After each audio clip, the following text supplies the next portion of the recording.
देवभूमि उत्तराखंड अपने आप में अनुपम सौंदर्य को समेटे हुए है।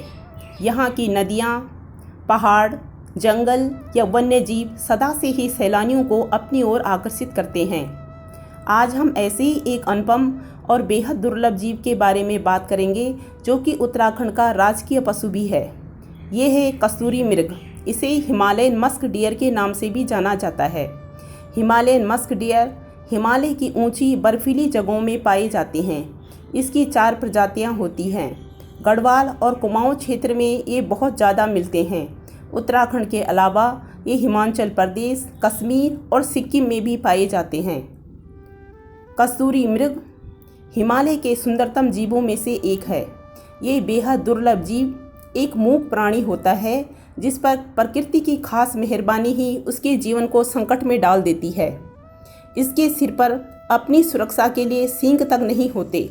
ऊपर से इसकी नाभि में बेशकीमती कस्तूरी की खुशबू होती है जो कि लालची शिकारियों को कई मील दूर से ही अपनी ओर खींच लेती है। कस्तूरी केवल नर मृग में होती है। कस्तूरी की गांठ वयस्क नर मृग में नाभि के नीचे विकसित होती है। ताजी कस्तूरी द्रव के रूप में होती है, पर सूखने पर यह चूर्ण जैसी हो जाती है। एक खास बात यह है कि कस्तूरी मृग को खुद पता नहीं होता कि कस्तूरी की खुशबू स्वयं उसके शरीर से आ रही है और वह इस खुशबू से सम्मोहित होकर जंगल जंगल इसकी खोज में भटकता रहता है।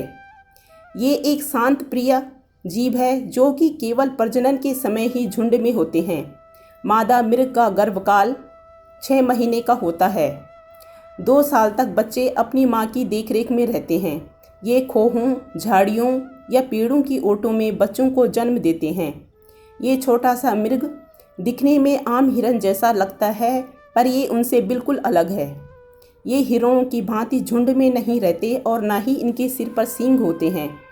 इसके पेट और कमर का भाग सफ़ेद और बाकी शरीर धब्बे लिए हुए कत्थई रंग का होता है। इसकी सूंघने की शक्ति तेज होती है। नर हिरन के दांत बाहर निकले होते हैं जो कि नीचे की तरफ झुके रहते हैं। इन दांतों का इस्तेमाल ये अपने प्रतिद्वंदी से मुकाबला करने और जड़ी बूटियों को खोदने में करता है।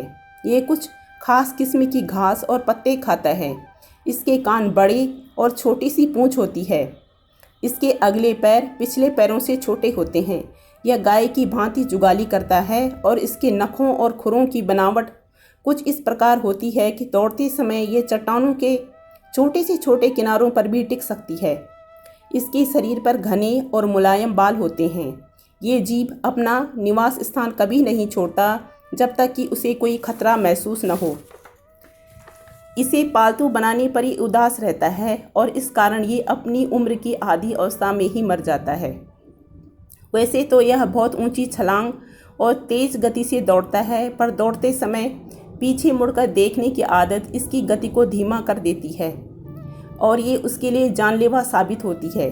शिकार और कस्तूरी की चाह में नर और मादा दोनों ही क्रूर शिकारियों द्वारा मारे जाते हैं। हिमालयन मस्क डियर बेहद संरक्षित प्राणी के अंतर्गत आता है और उत्तराखंड सरकार इसके संरक्षण के लिए जोर शोर से काम भी कर रही है। इसके शिकार पर कड़े जुर्माने और सज़ा का प्रावधान है, पर फिर भी शिकारियों द्वारा अवैध रूप से इसका बहुत शिकार होता है। कारण इसकी नाभि में मिलने वाला बेशकीमती कस्तूरी सोने से कई गुना ज़्यादा कीमत में बिकती है। कस्तूरी का प्रयोग कई प्रकार की दवाइयाँ, साबुन, इत्र व सौंदर्य प्रसाधनों में होता है। इंसानों का लालच इस खूबसूरत जीव के जीवन पर भारी पड़ा है और अब ये जीव विलुप्ति के कगार पर है। कस्तूरी मृग ईश्वर और प्रकृति का अनमोल खजाना है। ये हिमालय के हिम शिखरों की शान है। प्रकृति के इस अनमोल खजाने को नष्ट मत कीजिए। इसे हिमालय के उत्तुंग शिखरों में अपनी छटा बिखेरने दीजिए। बहुत बहुत धन्यवाद।